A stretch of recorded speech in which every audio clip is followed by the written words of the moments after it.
What's up, people? This is going to be another Sekiro video, and this is going to be a long one because I played this fight like a bitch. So, that's kind of what happens when you're, I guess, doing this for the first time or trying to get adjusted to it. That's Link the Cat making a guest appearance. Anywho, so we're going to rush on into this. We're going to kill Genichiro because he just doesn't die, so we're gonna have to go fight him again at the end of the game because reasons. But luckily he's not too hard. He's one of many enemies that if you're actually good, you can just rush in the face and see what happens. And what happens is he gets fucking destroyed. But we're not always that good at that. But I've done this fight so many goddamn times where I can manage it now. Like, staying in his face, not really backing off for any reason. We really get pretty damn aggressive here. The rest of this is not going to be like this. Like, Genichiro is just, you know, the demo. The real final boss has 3 stages. It's Isshin, the Sword Saint. Also, by the way, the game's been out long enough, I feel, at this point. Like, just over a month, I think. But, this is obvious spoilers. This is the final boss. And really shouldn't have been watching this if you wanted spoilers. I give a warning for the last few, but this one is just... The game's been out long enough, so it is what it is. This is the final boss. He's a little bitch. So basically what I do is a lot of what you're going to see here. I was going to do another scrub perspective for the video, but I figure I'll combine that along with updated thoughts of the game because honestly, there's just way too much to try and talk through, and I don't even know that I have all that much to say to begin with. Because all I really honestly do here, I use Mortal Draw throughout the entirety of this fight. There's a shit ton of things you can do, like Ichimonji double, or even like High Monk people swear by at certain points. An actual good strat, an amazing strat for this form, actually, is to do the Shadow Rush into his face from like mid-distance at a proper time. You get in like about 4 hits. Like you get 1 from the rush, another coming up, 2 on the way down, and then another 2 until he likely deflects you. You jump backwards and you repeat the process. You get in about 6 hits each time. And the reason I'm not doing it here is because honestly, I got it one time to work basically perfectly, but at that point I wasn't comfortable enough with fights, or stages I should say, 2 and 3 of this particular fight. I wasn't confident enough with it to be able to be successful from that point, and I never got the strat I'm speaking of to work again, or at least not that well. So I wanted to make sure I went into each fight with as much as possible. We played so much like a bitch, in fact, I don't even think we used a single revive, if I remember correctly. I think we got pretty low on healing gourds, but no revives, so there's at least that. That's technically better than we did on Al-Faller, which we kind of played like a bitch there too, except with a lot less running around. We did more blocking with improper parries, because, you know, I'm not that great at this. But, the way I kind of look at it, especially for a game like this, if you have the patience to even sit through this and learn it to any extent, and even if you play like a bitch, if you can manage to do this for this long, then you deserve the win, or at least that's just my take on it. I don't think the game needs an easy mode. I don't think it should cater to the fact that I can't play it as well as it clearly wants me to. And now I can say I've beaten the game, which feels good, but I know that, and maybe this is something that changes, like I might get this game again, I might double dip when it goes on sale for a good price on PC, just to play it at 60 frames per second steady, and see if it makes a difference, if I still suck that much at parrying, or if I need to play through all over again, basically doing the same strats, in which case I probably won't play the whole game all over again. But I've gotten a surprising amount of trophies, upgrades, so on and so forth in this game, plus beating it at all, which was a big surprise to me. But we basically used a mortal draw the entirety of this fight, safely. when we can. So for Form 1, you've seen it a bunch of times here, but what he's going to do is he's going to dash and do a 3-hit sword combo. Every time he does that, you're going to want to go in, get a mortal, draw, and back off. That's literally all that's going to happen throughout the entirety of the fight. Sometimes he does some other attacks that you can punish, like when he charges his sword and does like a 2-swing that I'm pretty sure has been shown like at least 1,000 times at this point, you know, give or take. You can take advantage of that too. There is actually multiple opportunities, more than what I'm taking advantage of, I'm sure, where you can get like a single hit in, and I think at some point I lose patience and maybe try to get a few of those. I don't remember if I actually did or not. At the point, you have to keep in mind, at the point where this footage comes in, is like several hours into trying it and finally being successful. And that's not just from one session, it's from multiple sessions that I don't think quite beat the time of Our Father, which took me about 18 hours to learn enough to be able to do it. This took less time, but it was definitely the harder fight, if that makes sense. I guess I just had a better feel for the game, or at least what it wants. So, like, I guess the better thing to explain outside of what's very obvious when you look here, you see the 1 or 2 attacks we're punishing here, and then using mortal draw for HP damage. The biggest thing to kind of keep in mind, if I'm trying to give tips here, is to simply... The game, in a way, has 2 different modes. If you're aggressive as hell, there's only so many attacks that are going to come out, and some of the more dangerous ones aren't going to happen. You kind of get rewarded for being aggressive and then deflecting and aggressive. And it even says it in the tooltip of the loading screen. So, like, it's what the game wants you to do. But if you're not good, then you got to be good at judging distances. Like, basically, how far away from an enemy can you get in order to be able to trigger certain attacks. And actually, this is a perfect segue now, because now we're going into Stage 2. Stage 2 and 3 aren't too much different. There's just a few more attacks. That attack right there, what you want to do, and I think I actually fucked it up there, because I saw my health go down. What you want to do here, you constantly want to be about mid-distance from him.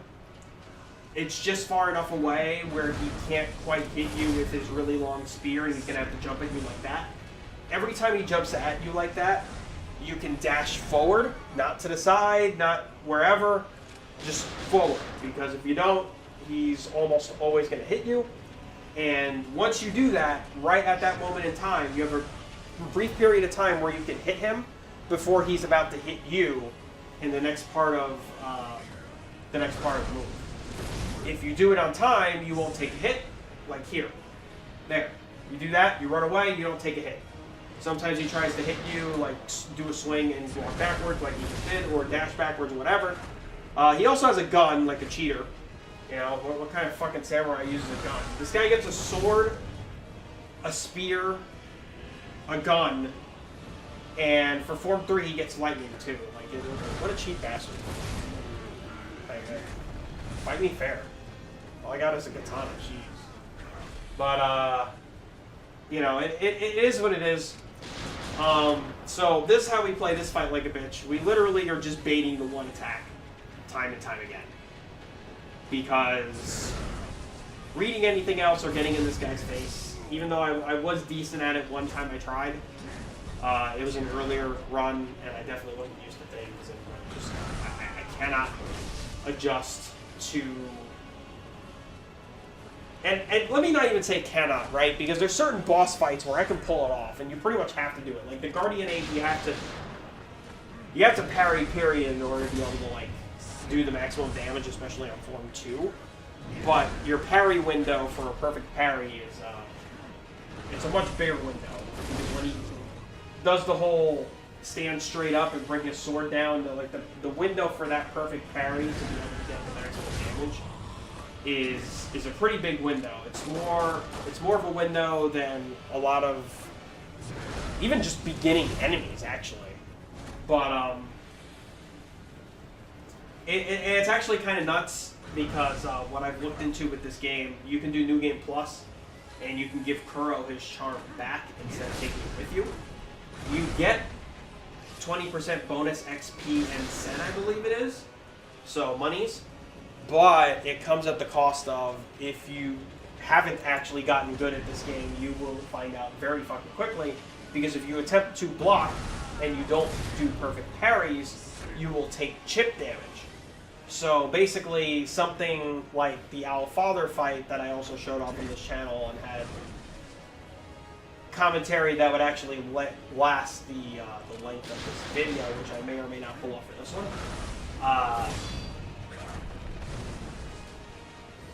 We wouldn't have even be able to do it because we sit there holding the block button essentially.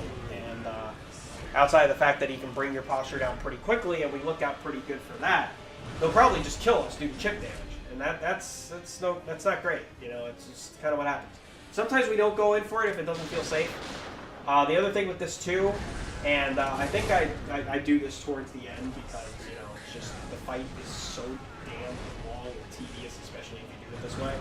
So I almost wouldn't recommend it to most people. I would say try and get good, but if you can't, you know, you gotta do what you gotta do. You know, there are also a lot of people who actually haven't done this at all. So you know, anyway, as far as I'm concerned, any way you can fucking do it that isn't actually cheesing the game, just do what you need to do. Really, that's my story, and I'm sticking to it. But it's kind of nuts. It really is. It's been a long and very painful journey throughout this. And I still have an optional boss. I still have a Demon of Hatred. Since the time of recording this, I went to fight the double Guardian Apes, which honestly, after beating this guy and I think I did one other fight.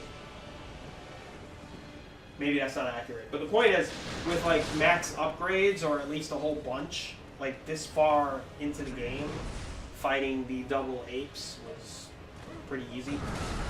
Because you essentially fight Form 2 of Guardian Ape twice for 2 death blows, and then he summons his girlfriend, which is basically a mini version of Form 1. You would think dealing with both would be a pain in the ass, but with that many upgrades, they just die that quickly. But the girlfriend, just like Form 1 of Guardian Ape, is pretty weak to firecrackers, so you can kind of take advantage of them that way, and plus it doesn't have as much health, or again, just because of the damage at that point.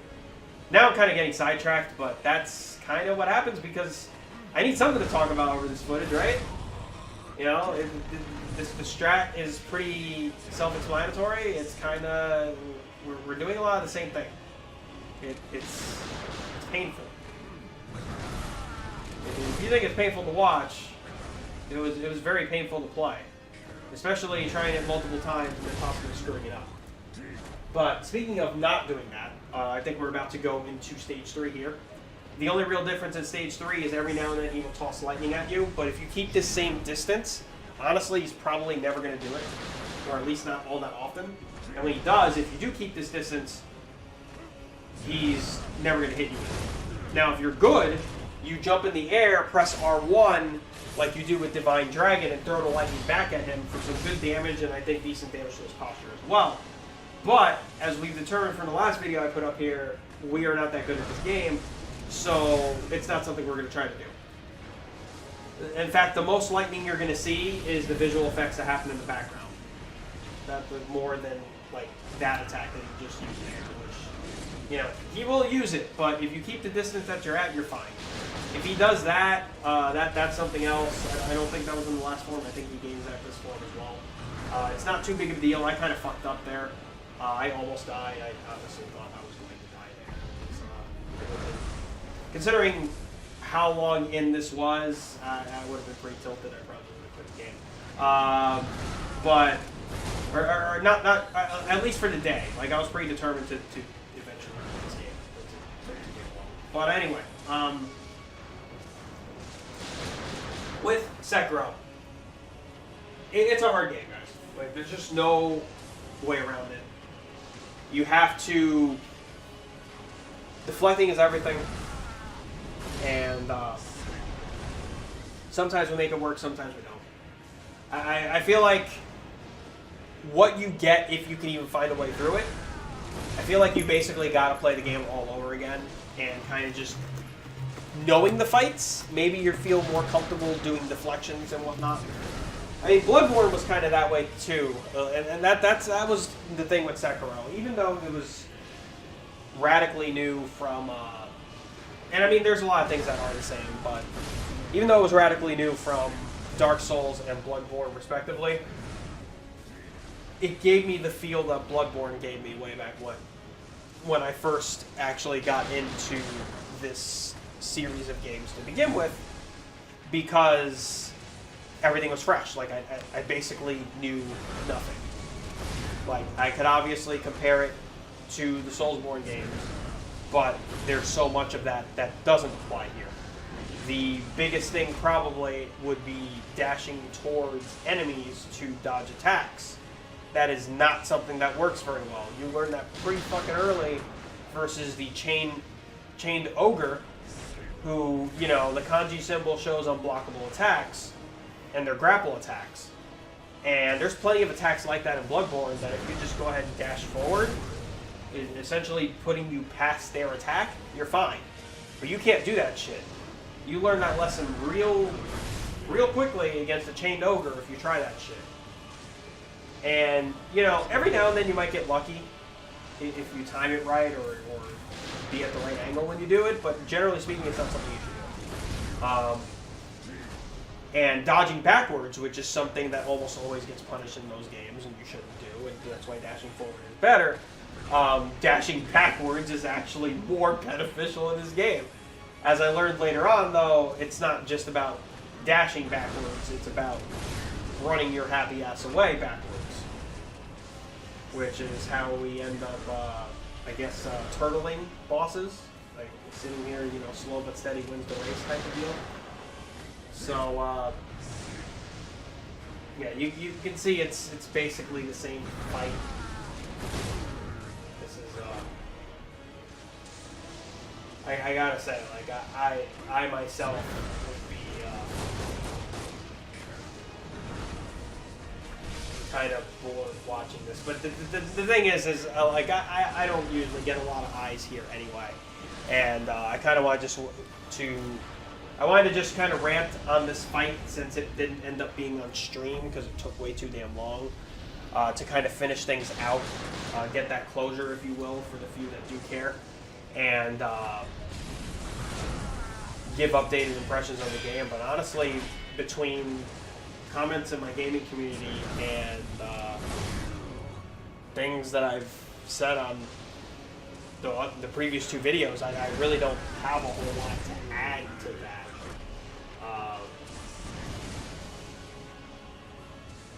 Yeah, I really don't have a whole lot else to add. It's. I will say this. I don't.